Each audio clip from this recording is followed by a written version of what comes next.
এটা কবি জীবনানন্দ দাশের বনলতা সেন কবিতার একটা অংশ।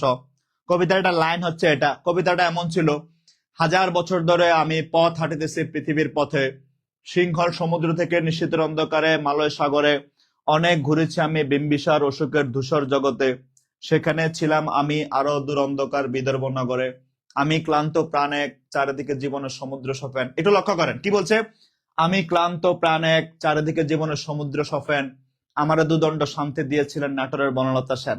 তারপরে প্যারাতে কি বলছে: চুল তার কবেকার বিদিশার অন্ধকার নিশা, মুখ তার শ্রাবস্তির কারুকার্য, অতদূর সমুদ্রের পর হাল ভেঙে জেনাবে খাড়ায় আছে দিশা, সবুজ ঘাসের দেশ যখন সে চোখে দেখে দারুচিনির দ্বীপের ভেতর, অমনি দেখেছিলাম তারে আরো দূর অন্ধকার বিদর্ভ নগরে, বলেছিলেন এতদিন কোথায় ছিলেন, পাখির নীড়ের মতো চোখ তুলে মুখোমুখি বসিবার নাটোরের বনলতা সেন। এই কবিতাটা জীবন দাশের বনলতা সেন কবিতা থেকে আসছে।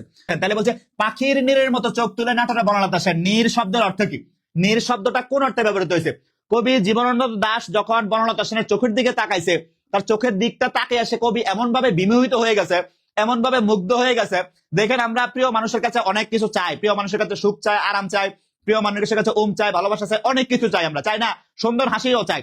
মানুষ প্রিয় মানুষের মানে একজন পুরুষ তার প্রেমিকার হাসির জন্য যুদ্ধ লাগাই দিতে পারে, পুরো যুদ্ধ করে, মানে পুরো ট্রাম্পের মতো পুরো এলাকা ধ্বংস করে দিতে পারে। কবি জীবনানন্দ দাশ তার কবিতার মধ্যে সে যুদ্ধটা করে গেছে। জীবনানন্দ দাশ তার কবিতার মধ্যে কাঙ্ক্ষিত নারী যে বনলতা সেন, সেই বনলতা সেনের চোখের দিকে তাকে কবি ওইখানে শান্তি পাইছেন। শান্তি পাইছেন মানে কি? আশ্রয়। আমি ধরেন এতক্ষণ ক্লাস নিয়ে যখন বাসায় ফিরবো, সারাক্ষণ ক্লাস নিয়ে অফিস করে যখন বাসায় ফিরি, তখন বাসাটা আমার আশ্রয় না? তাহলে এই নীর মানে কি? দেখেন কি বলছে: পাখির নীরের মতো চোখ তুলে নাটোরের বনলতা সেন। তাহলে এই নীর মানে কি? নীর মানে আশ্রয় না? আমরা সারাদিন সমস্ত দিন কষ্ট করার পরে কি ফিরি? আশ্রয়ের জন্য নীর ফিরি না। তাহলে নীর শব্দটা কোন অর্থে ব্যবহৃত হয়েছে? আশ্রয় অর্থে ব্যবহৃত হয়েছে। বিষয়টা ক্লিয়ার? আশ্রয় অর্থে ব্যবহৃত হয়েছে। ক্লিয়ার? এখন মনে থাকবে। তাহলে এইটা সঠিক উত্তর হচ্ছে আশ্রয়।